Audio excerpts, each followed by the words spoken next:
when you're number one in the playoff seeding in either conference in baseball, basketball, football, or hockey, you have to deliver. You must deliver. You're expected to deliver.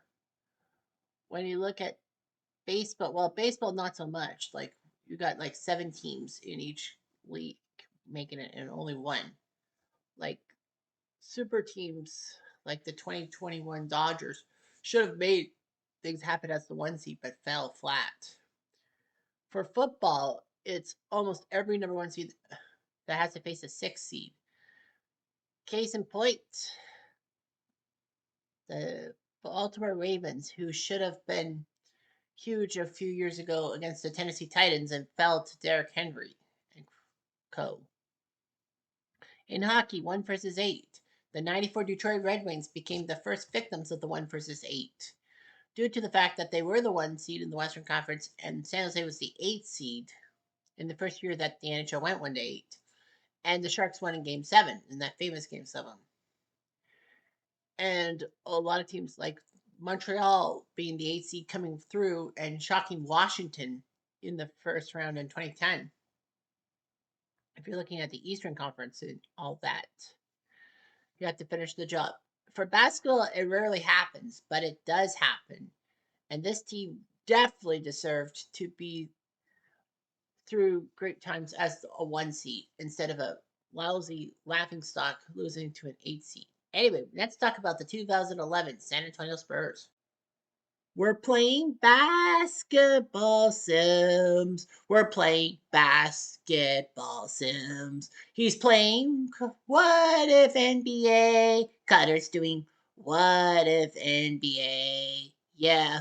Oh, all the teams around the world got to know that the Raptors are number one. But what about the Bulls, Wizards, and Pistons? They all have great what ifs, stories about old teams like the Kansas City Kings and maybe even the Minneapolis Lakers.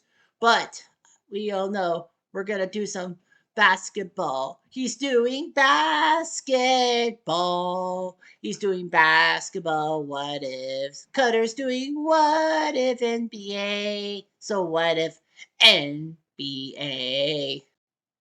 The San Antonio Spurs as a franchise was big.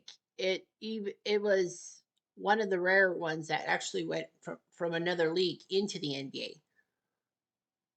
As Dallas had a team in the ABA or the American Basketball Association, basically the opposition to the NBA, trying to change the NBA's perception on it.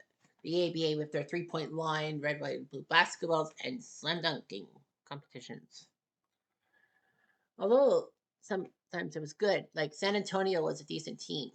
The Spurs were one of 4 franchises alongside the Knicks, the Nets, the Nuggets, and the Pacers to make it to the NBA in an emerge. San Antonio had power. They had Larry Keenan and they had one George the Iceman Gervin. And San Antonio looked pretty strong. And then once those players moved on and all that, San Antonio fell flat. A lot of people accused San Antonio of tanking in 1987 to get the number 1 draft pick in the NBA lottery, which was David Robinson, the right to draft David Robinson. Unfortunately for the Spurs, the problem was that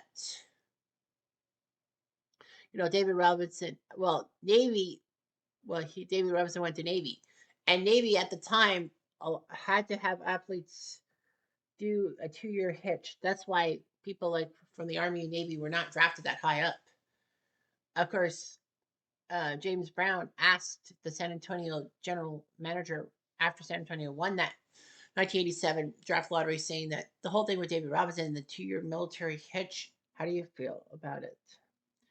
And then he plainly said, "We've been waiting 14 years for a player like him. What's 2 more?" So he was very optimistic. And the wait was perfect. David Robinson blew through the block shots era. He was basically challenging with Alonzo Mourning and Hakeem Olajuwon for that mark. San Antonio started to get better. They got Avery Johnson, Finny Del Negro, Mario Ellie, and all of them. The Spurs were decent in the 90s, but just couldn't get over the hump to get to the NBA Finals, even though Robinson was a good player. In '97, when David Robinson went injured, the Spurs had injury problems, and instead of trying to get themselves better, people said that they basically decided to yawn through games and tank to make sure they got the number one pick for the 1997 NBA lottery. And they did. And the prize was one Tim Duncan from Wake Forest, who used to be a fantastic swimmer from the U.S. Virgin Islands. But unfortunately, because of a hurricane that ruined their only swimming pool and all that, he turned to basketball. So Tim Duncan worked out for the Spurs. Him and David Robinson are a great 1-2 pairing with Sean Elliott, Steve Kerr, and Mario Elliott doing their jobs. Yeah. So yeah, Sean Elliott's famous Memorial Day shot, in which he tiptoed the sideline and landed still on the in play with a 2-pointer. The Spurs got to the 1999 NBA Finals against the sad sack number 8 seed in the East, New York Knicks, who somehow got all the way to the final. The Spurs crushed the Knicks in 5 games, but it was the start of the Elliott Robinson. Just kidding, the Duncan Robinson era. 2003, Robinson decided to retire, and the Spurs franchise made sure he retired on top, as Manu Ginobili and Tony Parker, 2 foreign-born players who shockingly weren't drafted that high up in the NBA draft, did their jobs, and San Antonio made them massive draft steals. And it worked out. The Spurs won the 2003 title from the Nets. Robinson could retire on top, and Tim Duncan could still help the Spurs out. And he did, all the way to 2007. Tim Duncan never played for any team minus the San Antonio Spurs. He was a legend. The Spurs looked good. Greg Popovich, a little-known coach, he helped the Spurs. And to this day, Popovich is still the coach, even though that he's been recovering from a stroke. The Spurs lucked out on Victor Wembanyama, and basically he's a great center. Unfortunately for the Spurs, he's injury prone and he missed a lot of time last year. So nevertheless, the Spurs are featured, and we're going to talk about a Spurs team that should have added to the NBA trophy case. So the 2011 Spurs was the 44th season of the franchise, 38th in San Antonio and 35th in the NBA. So they went from Dallas to San Antonio within the ABA. The Spurs were the 1 seed and practically couldn't believe themselves. They became the 4th number 1 seed to fall in the playoffs as an 8 seed since the 1-8 format was built in the 1980s. The first team to fall, being down number 1 seed to fall to an 8 seed, was the Seattle Supersonics. As the Sonics looked pretty good in the first round back in 1994, it was best of 5. Seattle had a 2-0 series lead, went back to Denver for the next 2 games, lost those 2, but were coming home and lost in overtime. Miami Heat had the same thing about the New York Knicks in 1999. They looked good, but then Allen Houston hit a jumper, best of 5, final game 5, he jumped it with 0.8 seconds left. And the Dallas Mavericks in 2007 looked good to try to, go back to the NBA Finals. But they fell to the Golden State Warriors, who just wanted it more. And this one lasted 6 games because that was a best of 7. In the offseason, they had 2 picks, and none of them were really that good. The Spurs didn't really have any star unrestricted free agents. Richard Jefferson left San Antonio, but he re-signed to the Spurs for a longer deal. And Matt Bonner came back to San Antonio.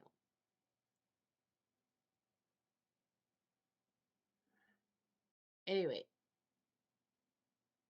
the Spurs didn't really do much in free agency themselves. In the playoffs, they were the 1 seed after a fantastic season.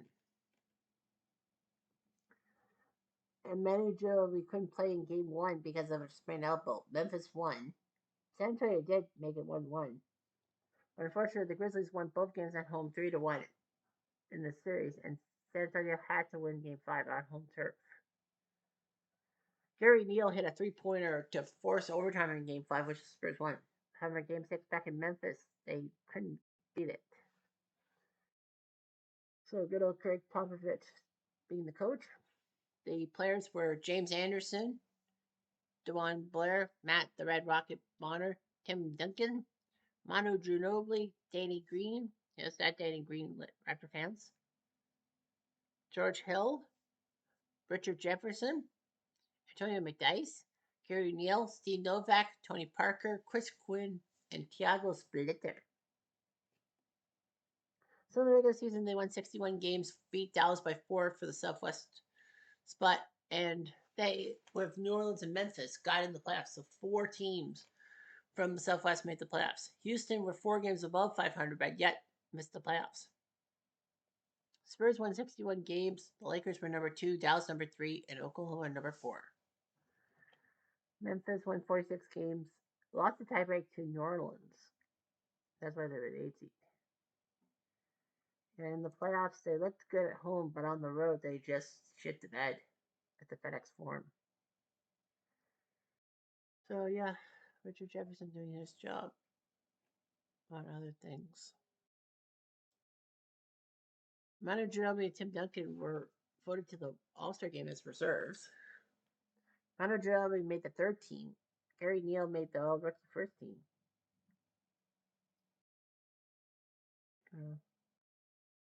Yeah, so they picked up Danny. They kept Danny Green, Matt Bonner, and then Richard Jefferson. Diego Splitter came from Spain. They didn't really lose too many guys, so the Spurs looked pretty decent, but they fumbled.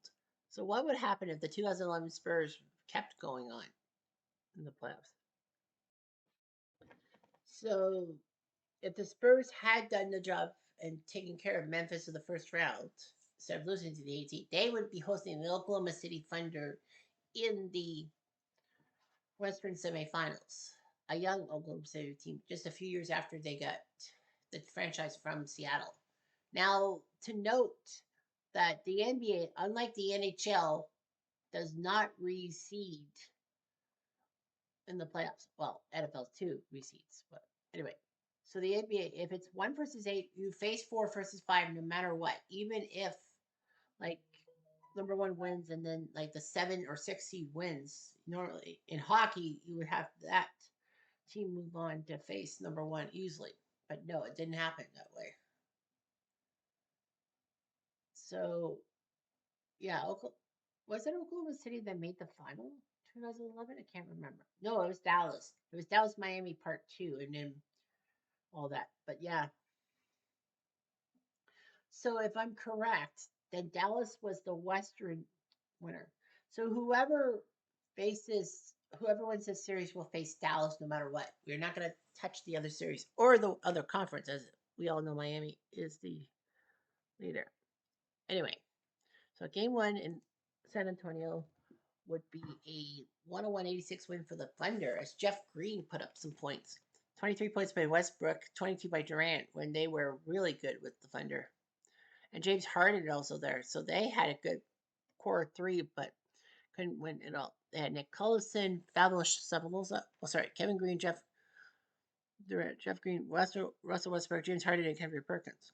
On the bench, Nick Collison, Fabulous Sabulosa, Eric Maynard from VCU, Serge Ibaka, future Raptors icon, Declan Cook, Cole Aldridge, Royal Harvey, Mo Peep, former Raptor icon, Nate Robinson, 2-time winner of the Slam Dunk competition, DJ White, and Nazir Muhammad.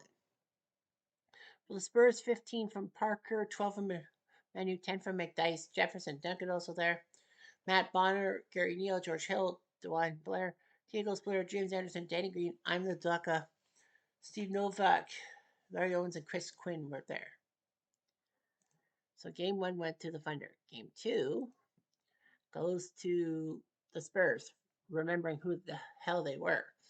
And they won 142-106. Manu, 27 points. Durant scored 35 points. The Butch didn't really do too much. 27 from Manu, 25 from Parker. Richard Jefferson only scored 5 points in 27 minutes, but Gary Neal came in 22 points in 22 minutes. I forget what school he went to.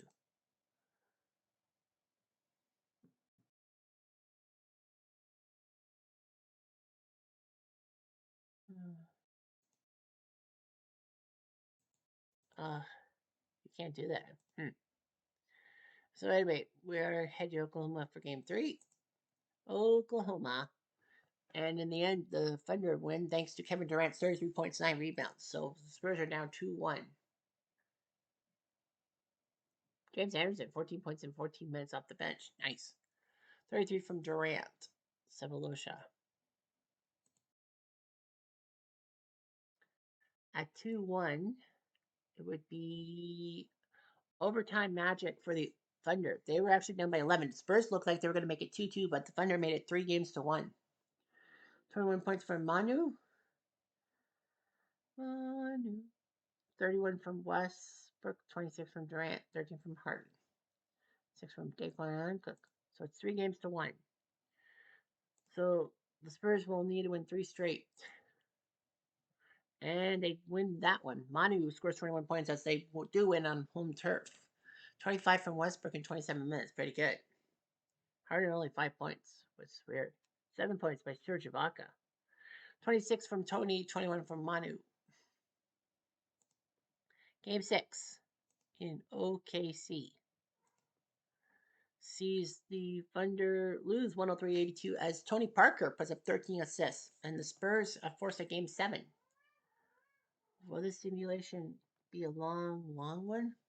16 points from Manu, Jefferson, and Duncan. Chris Quinn, 6 points in 2 minutes. Wow. 21 points for KD and the Sunshine Band. So the Spurs could come back from 3 games to 1 down. And it will happen. I was like, it's not going to happen. The Thunder are going to win the series. No, it happened. The Spurs win 99-85. Duncan with that 17 rebounds performance, and the Spurs pull one out of the hat, and the Thunder can't believe they were up 3 games to 1 with a chance to go to the Western Final. Well, they did in real life. No, 21 from Jeff Green. Durant only had 14. Westbrook only had 14. Harden only had 10. 16 from Tony Parker. Gary Neal had 16 points off the bench in 21 minutes. DeJuan Blair from Pitt, 12 points in 16. So the Spurs would have faced off against the Dallas Mavericks because the Dallas Mavericks were the 2011 Western representative. Kid, Terry, Karam, Dirk, and Tyson. The Battle of Texas. Game 1 sees the Spurs use a great fourth quarter win. Duncan, 21 points. The 2011 Mavs had Jason Kidd, Dirk Nowitzki, Cameron Butler, Jason Taylor, and Tyson Chandler starter. 25 from Nowitzki. They're both pen, if you will. Brendan Hayward, Sean Merriam, former Suns icon. Deshaun Stevenson, Hayward former Wizard. JJ Barea, former Puerto Rican icon. Ian Mahinmi, former Spur.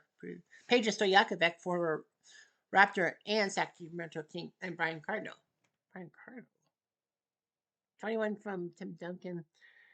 Tiago Splitter and DeJuan Blair with double digits off the bench. Game 2 sees the Spurs win again, thanks to Duncan's 23 points, 15 rebounds. So Dallas trying to learn things, but the Spurs trying to do it. So that's actually 5 in a row, sorry. They were down 3-1 to OKC.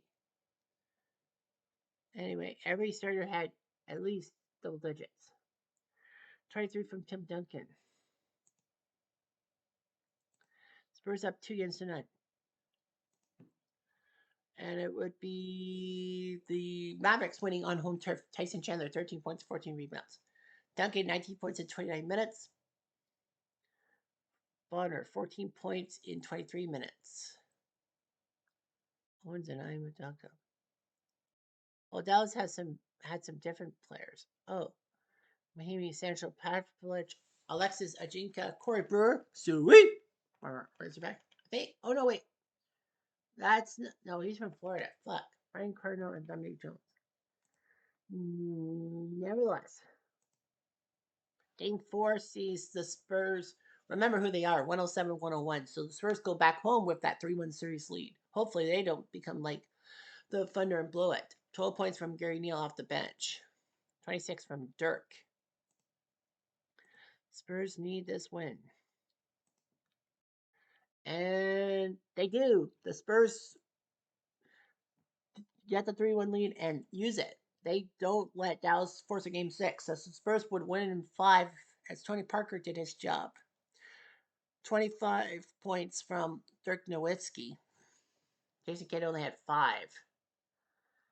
16 from Tony Parker, 13 from Thiago Splitter in 14 minutes, and DeJuan Blair 12 points in 16 minutes. So those two really had a great time off the bench.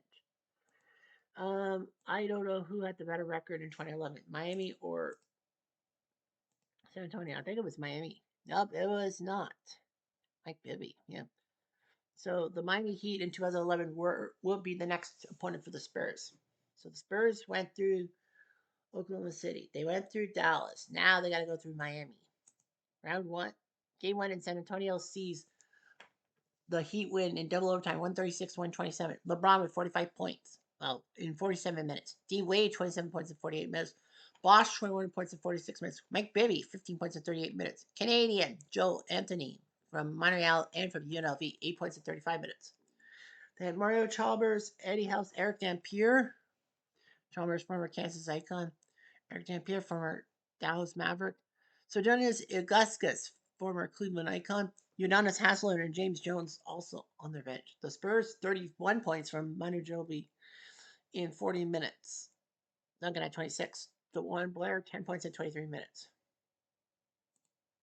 Game 2 sees the team's less exhausted, but the Heat with D Wade would put up 32 points. Yeah, D Wade does his job, and the Heat are up 2-0. 32 by Wade, 23 by LeBron. They empty the bench. There's James Jones. There's Eddie House. There's Jamal McGlure, Canadian as well. Wow, they like the Canadians. Carlos Arroyo, Mike Miller, former Orlando legend. Carlos Arroyo, former Raptor. Jerry Stackhouse, former Pistons icon. Juwan Howard, former Washington Bullet icon. 14 points by Duncan. Richard Jefferson went through 27 minutes and no points. Not even a free throw. Gary Neal had 15. DeJuan Blair had 4. Matt Bonner had 6. Thiago Splitter had 4. George Hill had 2. James Anderson had 9. Hack Steve Novak had points in that game. So the Spurs were in trouble. And they got lucky. They got lucky with the fourth quarter against the Heat. They almost were down 3-0. Tim Duncan, 20 points, 13 rebounds. DeJuan Blair, 14 off the bench. Wade, 28. LeBron, 23.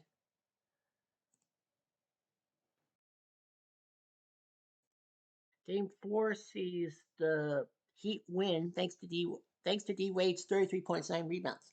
So now the question is, can the Spurs pull off another comeback from 3-1 down? And it is 2-3-2, right? Yeah, it's a 2-3-2 system. So that means game 5 is in Miami. I can't remember when they changed it back to 2-2-1-1-1. I think it was 2016. So 15 from Parker and Duncan. Bonner had 17 points off the bench in 20 minutes. 33 from D Wade, 27 from LeBron. So game 5 was in Miami, and the Heat was on, and the Heat crushed the Spurs 96-75. LeBron, your hero, MVP, and the Spurs fell one round short of a massive comeback. The Spurs would have made a massive move to the finals, but the Heat would have been ready for them in 5 games. So the Spurs would have ran out of time. 19 from Parker, but yeah, LeBron, Bosch, and Wade all were 20 points. So the big 3 did work and gives Joe Anthony and Jamal McGlure a ring. Well, of course, that's simulated. But yeah, the Spurs couldn't believe it. The Heat would have did it. And then the big 3 would have got their title their first year running. Think about it. Anyway, I'm Jeff. I'm going to do